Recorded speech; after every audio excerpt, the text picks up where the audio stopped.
नमस्कार, एक बार पुनः बहुत स्वागत है हमारे YouTube चैनल समृद्धि आईएएस में और अब की बार मेंस पार सीरीज में, जिसके तहत आज हम जो है वो प्रश्न पत्र 5 से प्रश्न कराने वाले हैं।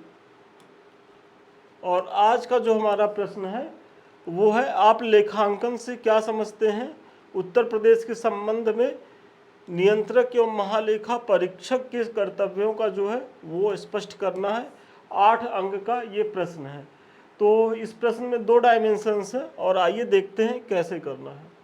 देखिए, आगे बढ़ने से पहले छोटी सी एक सूचना। देखिए, मॉर्निंग में 9 बजे और इवनिंग में 4 बजे प्रत्येक दिन प्रत्येक पेपर से जो है हम मॉडल प्रश्न पत्र कराते रहते हैं, जो महत्वपूर्ण प्रश्न है, और साथ ही साथ उसका मॉडल आंसर भी आपको यहाँ देते हैं। और प्रत्येक शनिवार को जो है सुबह जो है 9 बजे ये हमारा आता है करंट अफेयर्स का जो सीरीज है हमारी वो आती है। और इसके तहत हमारा यही प्रयास रहता है कि जो भी करंट अफेयर्स की जो महत्वपूर्ण चीज़ें हैं वीकली वो आपकी हो जाए। तो इस समय जो है वो बैच से तो ज़रूर बने रहिएगा, ये 9 बजे 4 बजे, क्योंकि यहाँ न केवल आप जो है प्रश्न का मॉडल आंसर पाएंगे, बल्कि आंसर राइटिंग करनी कैसे है और मुख्य परीक्षा को लेकर के जो आप लोगों के अंदर एक डर है वो बहुत कुछ यहाँ निकलेगा। तो इस समय तो ज़रूर पेन पेपर लेके बैठिएगा और नोट डाउन करते रहिएगा। एक बार पुनः हम प्रश्न पढ़ रहे हैं कि आप लेखांकन ऑडिटिंग से क्या समझते हैं? उत्तर प्रदेश के संबंध में नियंत्रक एवं महालेखक परीक्षक के कर्तव्यों को जो है वो स्पष्ट करना है। तो देखिए, आपके प्रश्न का जो है वो 2 डायमेंशंस में मैंने पीछे भी बताया है, और मुख्य परीक्षा में भी आपको यही काम करना है। जब आप प्रश्न पत्र को पढ़िए और जब प्रश्न करने जाइए तो प्रश्न को बहुत ध्यान से पढ़िए। भले उसमें 30 सेकंड लग रहा है, 45 सेकंड लग रहा है, 1 मिनट भी लग रहा है समझने में, तो वो समझिए। क्योंकि जब आप प्रश्न को समझ जाएंगे बहुत बेहतर तरीके से, तभी आप जो है प्रश्न कितने डायमेंशंस में पूछा गया है, प्रश्न की डिमांड क्या है, ये सब चीज़ें लिख पाएंगे। और विश्वास मानिए, अगर आप प्रश्न पत्र सभी करके आइए, कोई प्रश्न आपका छूटे ना, और प्रश्न के अनुरूप टू द पॉइंट तरीके से चीज़ें हो जाए, तो आप जो है मुख्य परीक्षा पास कर रहे हैं। लेकिन अगर ये सब चीज़ें नहीं हो रही हैं तब समस्या है।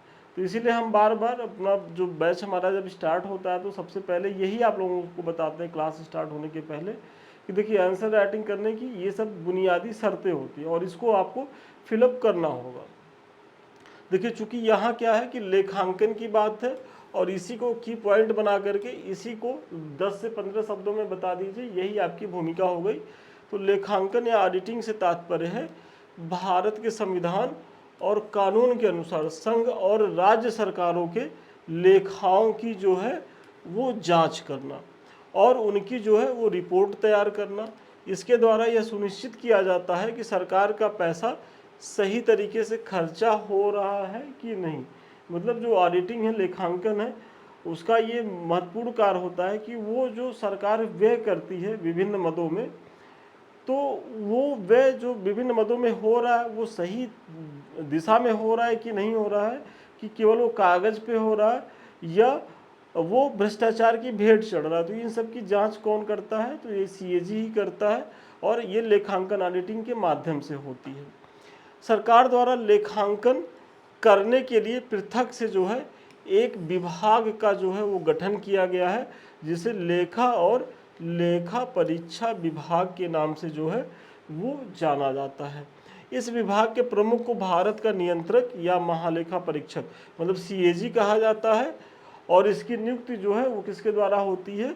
राष्ट्रपति के द्वारा। तो देखिए, ये जो फैक्ट है ये आप लोगों ने प्रीलिम्स में पढ़ा होगा, और इसी फैक्ट का जो है आपको यहाँ स्मार्टली प्रयोग कर लेना है।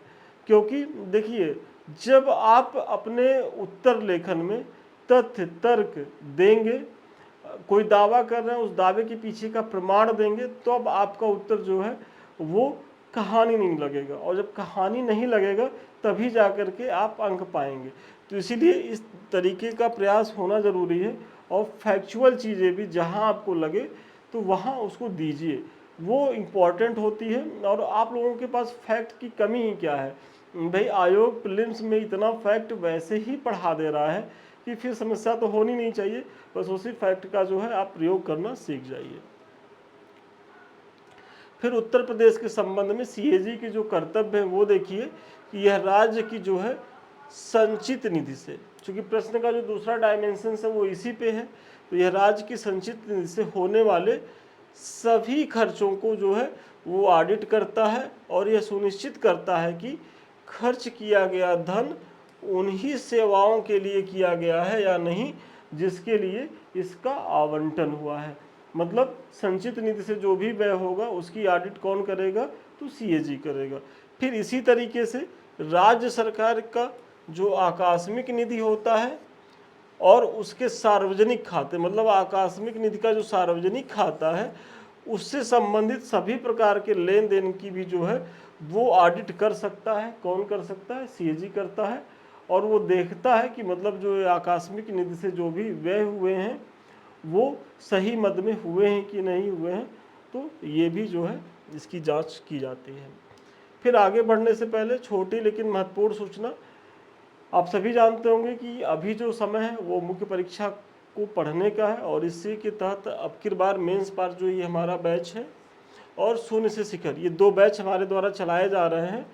और इन दोनों में से जो अब की बार मेंस पार है इसका उद्देश्य ये है कि जो इस बार बच्चे प्रीलिम्स पास करके जो मेंस लिख रहे हैं तो उनको जो है प्रत्येक पेपर से प्रत्येक टॉपिक वाइज जो है वो प्रश्न पत्र यहाँ करा दिए जाते हैं और साथ ही साथ न केवल प्रश्न कराए जाते हैं बल्कि जो है मॉडल आंसर भी दिए जाते हैं, उनकी प्रॉपर वे में मार्किंग होती है।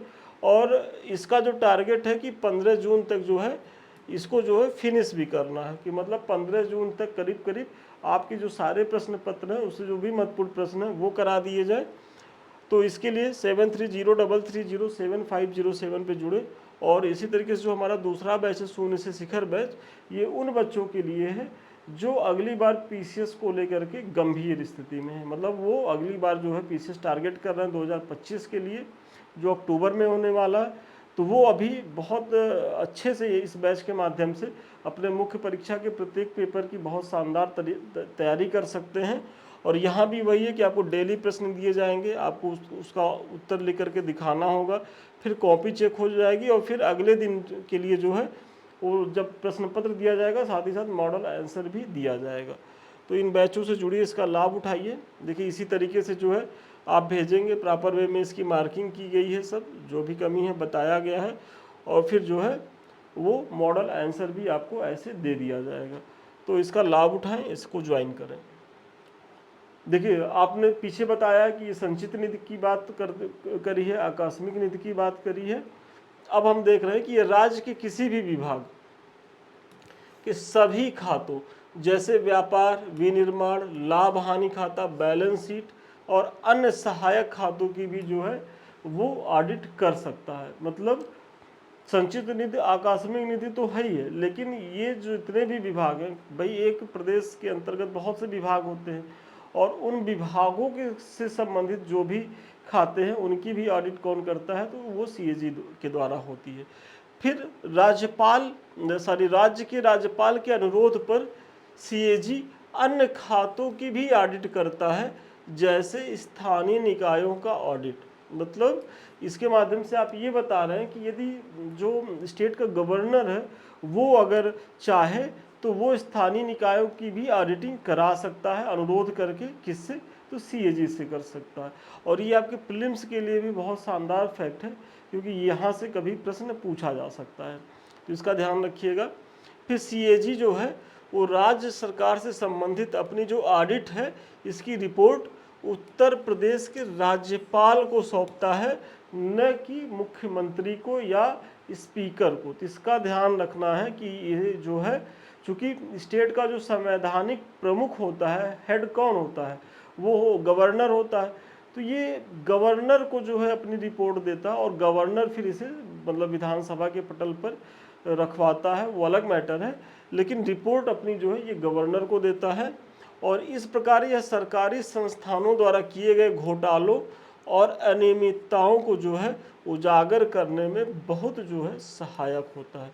और आप देख रहे होंगे कि जो यूपीए की सरकार थी उसमें जो कॉमनवेल्थ घोटाला हुआ था, 2G स्पेक्ट्रम घोटाला हुआ था या कोल घोटाला हुआ था, तो उसमें जो है सीएजी की बहुत महत्वपूर्ण भूमिका रही है। और आए दिन आप जब देखते होंगे जब भी कुछ ऐसी चीज़ें आती तो कहते हैं कि भाई सीएजी से इसकी जांच करवाएंगे। तो ये एक विश्वसनीय बॉडी है और ये न केवल केंद्र सरकार पे बल्कि राज्य सरकारों के भी आय व्यय का जो है वो लेखा जोखा रखती है और उस पर एक तरीके से अपरोक्ष ही लेकिन एक अंकुश लगाने का काम तो ये करती ही करती है। तो वही आप इसके माध्यम से बता रहे हैं। फिर अतः उपयुक्त विवरण से स्पष्ट है कि सीएजी जो है वो सार्वजनिक धन के संरक्षक के रूप में कार्य करता है। यह वित्तीय जवाबदेहिता और विवेकशीलता का जो है वो प्रमुख स्तंभ है। देखिए आपको जो है निष्कर्ष और भूमिका बहुत संक्षेप में बतानी है, क्योंकि 8 अंक का प्रश्न है तो यहाँ तो और ज़्यादा मतलब 15 से 20 शब्दों में आपकी भूमिका हो जाए, 10 से 15 शब्दों में आपका निष्कर्ष हो जाए, क्योंकि 35 से 40 शब्दों में ये दोनों चीज़ें हो जाए फिर जो है आपके पास जो 80 से 90 शब्द होंगे वो आपके बीच का जो बॉडी है उसके लिए होने चाहिए। और आपको अपने परीक्षा में इसी तरीके से स्मार्ट काम करना है। ऐसा नहीं है कि अगर 8 अंक का प्रश्न है आपको कुछ ज़्यादा आ रहा है तो आप जो है 150-200 शब्दों में लिख के आ जाइए। देखिए 150-200 शब्दों में लिख लेंगे तो ऐसा नहीं कि उसके लिए आपको पनिशमेंट मिलेगा। एग्जामिनर वहाँ आपका शब्द नहीं गिनता है, लेकिन समस्या क्या होती है कि आपके लिए वो हानिकारक होगा। वो ऐसे होगा कि बाद में आपका जो बड़े प्रश्न हैं, जो 12-12 अंक के प्रश्न हैं, वो छूट जाएंगे। और अगर प्रत्येक पेपर से 1-2 प्रश्न ही आप छोड़ते आ गए तो 6 प्रश्न से 12 प्रश्न छूट गए, तो फिर सोचिए कि आप मतलब कितनी खराब स्थिति में रह गए कि 12 बरैया में 144 मतलब 150 नंबर के तो आप 6 पेपर में छोड़ के आ रहे हैं, तो कहाँ से कवर करेंगे। तो वो तभी कर पाएंगे कि जब बहुत स्मार्ट तरीके से आंसर राइटिंग करेंगे। इसीलिए हम बार बार कह रहे हैं कि खूब लिखिए, खूब आंसर राइटिंग करिए और उसको टाइम बाउंड पीरियड में लिखिए। ये नहीं है कि अगर आप इस बार मुख्य परीक्षा के लिए टारगेट कर रहे हैं तो जो स्टार्टिंग के 1 से लेकर के 10 प्रश्न हैं पूरा प्रयास करिए कि 1 घंटा 10 मिनट से 15 मिनट में उसको खत्म करो। मतलब सवा घंटे से पहले पहले वो 10 प्रश्न आपके कंप्लीट हो जाने चाहिए।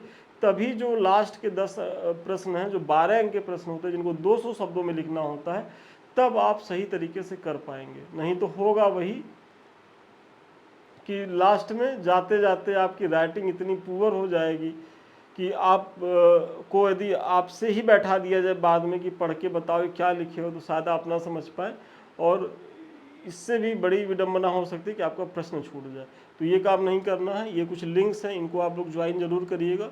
ये देखिए समृद्धि आईएएस का टेलीग्राम है, यहाँ इसलिए जुड़िए क्योंकि बहुत सी सूचनाएं आपको यहाँ टाइम टू टाइम निःशुल्क मिलती रहती। ये दो हमारे चैनल है यूट्यूब के, एक तो समृद्धि आईएएस है जिससे हम आप अभी रूबरू हो रहे हैं, और दूसरा है संदीप मिश्रा ऑफिशियल। तो इनको लाइक करिए, सब्सक्राइब करिए, शेयर करिए, और हमारे किसी भी बैच से जुड़ने के लिए 7303307507 पे आप संपर्क कर सकते हैं। तो चलिए आज के लिए इतना ही, पुनः मिलते हैं नए वीडियो में नए क्लास के साथ। तब तक के लिए धन्यवाद, शुभकामनाएं आपको।